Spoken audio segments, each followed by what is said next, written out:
Now, RPE-based prescription in powerlifting is pretty much mainstream. When prescribing training with RPE, it solves the problem of the unpredictable nature of performance and fatigue on any given day. So fundamentally, RPE becomes the tool for auto-regulation. But the question is, in the age of auto-regulated programs, is percentage prescription pointless now? In this video, we will talk about why RPE has dominated powerlifting programming, why percentages may still benefit some lifters, and 8 ways percentages can still be used in programming. Let us discuss. Now, if you're new here, my name is Norman Chung. I'm a powerlifting coach for over a decade, and I've coached numerous lifters and universities to compete internationally. Programming methods have evolved over the years, with different strategies being adopted to optimize progress in hypertrophy, strength, and ultimately competition performance. Now, 2 of the most common training prescription methods are percentage-based prescription and RPE-based prescription.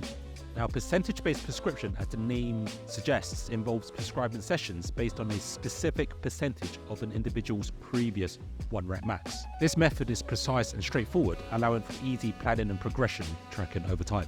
Now, on the other hand, RPE training is naturally flexible. RPE, which is a measure of relative intensity, is basically how hard an individual feels their set is in terms of the proximity to failure. Now, instead of following a fixed percentage of their 1 rep max, athletes using RPE training adjusts their load of their workouts based on their perceived exertion level. Now, this approach allows for greater flexibility and can account for the daily variations in the individual's strength and fatigue levels. Now, both methods have their merits, but defaulting to RPE prescription seems to be the consensus in the powerlifting community. Now, my opinion is that ditching any tool can stifle creativity with coming up with unique solutions to unique problems. And at the end of the day, there are common problems with many lifters, but individual situations can bring about individual problems. Why has RPE training become dominant? Now, fundamentally, it addresses the unpredictable nature of readiness. When we have a percentage-based program, we are projecting workloads based on a fraction of a lifter's 1 rep max that was assessed on a singular day. However, that 1 rep max is a representation of one's strength levels of that given day. As we know, the human body is obviously complicated and complex, and it's subject to the stress and stimuli of its surroundings. And so, with no surprise that one's strength levels can fluctuate day to day and even week to week. Therefore, a lifter's readiness is going to be in a consistent state of flux, i.e. is going to fluctuate as well. But to what degree can we predict this? Probably not as much as we can necessarily want to think we can. It's really important to realize that every time we prescribe a program, it's really a statement of belief and a leap of faith that what we write is what's most appropriate for that lifter. But unfortunately, it's on a bed of assumptions that things are relatively stable.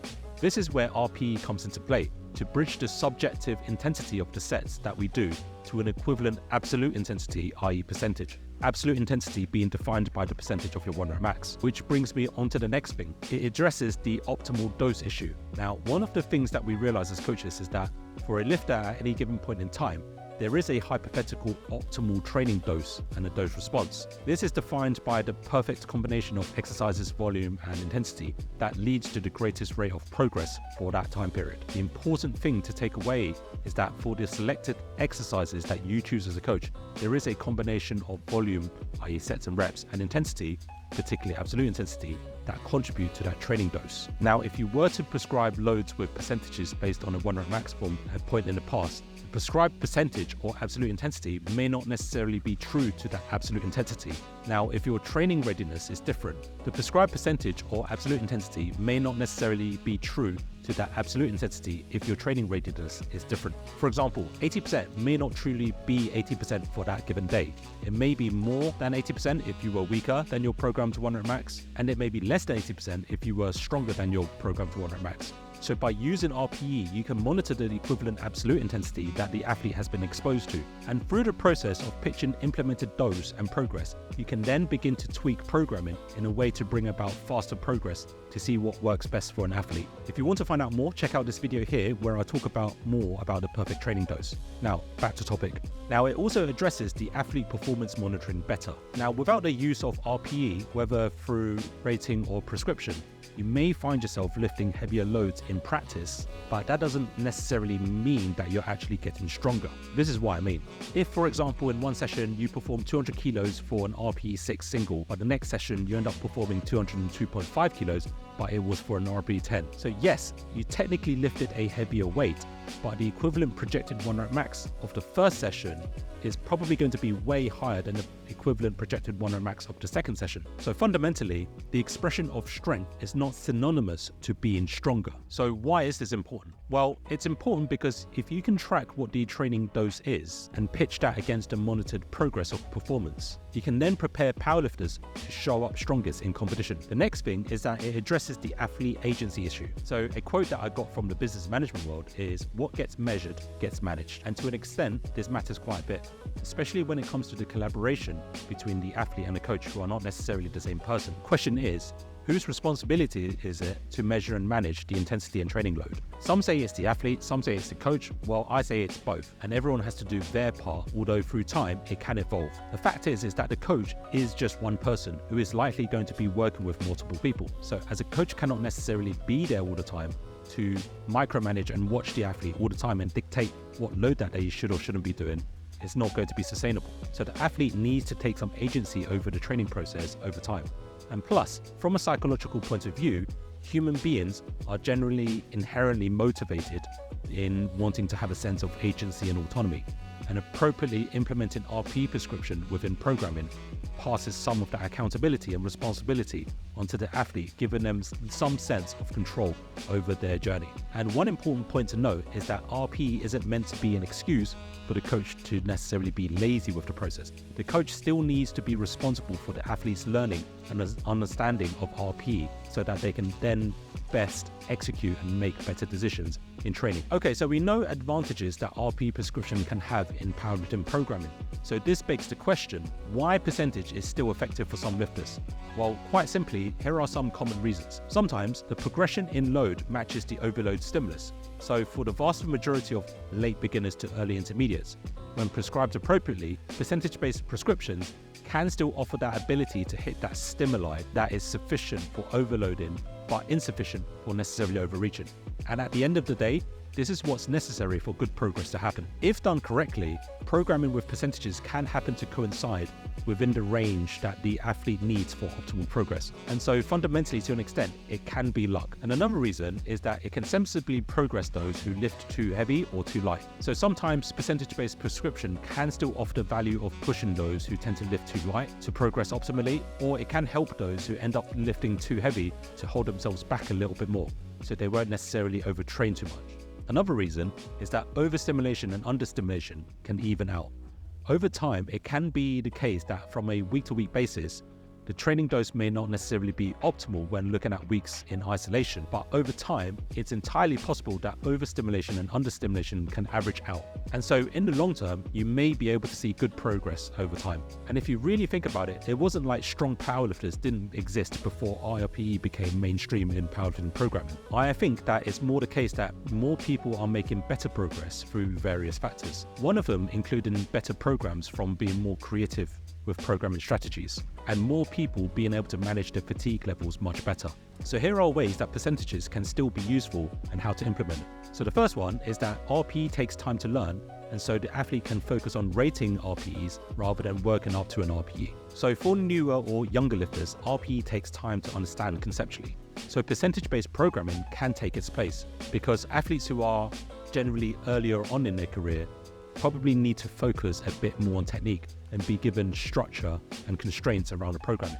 Personally, in my experience, I find that even when taught to use RPE well, there are many newer lifters who prefer to have some percentage-based programming and do not necessarily have the willingness to have that mental load to try and be accurate with working up to their RPE.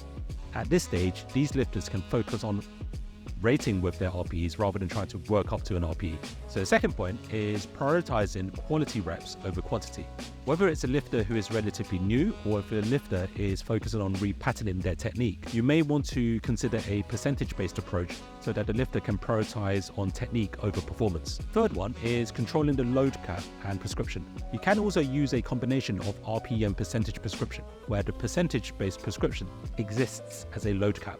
So the lifter needs to primarily focus on the RPE prescription with the constraint of not surpassing the load cap. This load cap basically means that no matter what, the lifter is instructed not to load past that point, even if it doesn't meet the RPE. Why might you use load caps like these? Well, these load caps may be used as a way to prevent overshooting and also prevent spikes in training load, which can, but not always, be a risk factor for injuries. These percentage-based prescription loads can often be related to the performed loads of previous sessions or weeks. Fourth one is low RPE sets are generally hard to guesstimate. Now, throughout training blocks, there may be times when it's time to push intensity a little bit more, and this might happen more towards the end of training blocks. And there are times when it's time to train submaximally, and this may be during the introductory weeks or even deload weeks. During these low stress periods, it may be particularly difficult to figure out how low the loads should be during the low RPE prescriptions. So for these situations, it may be easier to prescribe an intensity load as opposed to prescribe a low RPE. It doesn't necessarily mean that you can't prescribe low RPEs, as you can always guesstimate where the load may be, but it may be more helpful for, let's say, newer intermediate lifters to avoid overthinking the actual load. So the fifth one is purposeful overreaching or deloading. There can be various reasons why you might be purposefully overreaching. For example, if your lifter is about to go on holiday and they want to have a crack at hitting a specific weight, then they can always do that with a percentage-based prescription. Or if you are looking to deload or taper and you want to minimize the chances of the lifter from overreaching in the deload, then you may choose to wait for them to do, so they don't need to potentially ruin a very important deload week, especially let's say you're getting closer towards competition. So the sixth one could be to prescribe a load range to support the lifter's journey to working up to RPEs. Prescribing percentages doesn't necessarily always mean to prescribe a singular number, because you can always prescribe using a percentage range, which in turn offers a load range for the lifter to pick from. And over time, this helps the lifter develop their abilities to hit RPEs more accurately and actually feel a bit more confident in the process doing so, especially if you also prescribe an expected RPE with that load range as well. Number 7, fixed top set to gauge performance. Top sets at a given RPE is also a very popular protocol that lifters have. However, in some very specific situations, an alternative protocol is to prescribe a fixed percentage load as the top set instead of an RPE. So you can still use this top set to monitor performance changes from session to session or from week to week. And by rating the RPE of the performed percentage prescription, you can then project where the top end strength is. A reason why you may want to choose this prescription is if the lifter that the program is for is someone who temperamentally often overshoots in a way that causes them detriment in their subsequent prescriptions. It's also worth noting that it is a double-edged sword, that the percentage prescription can also potentially lead you to do too much as well.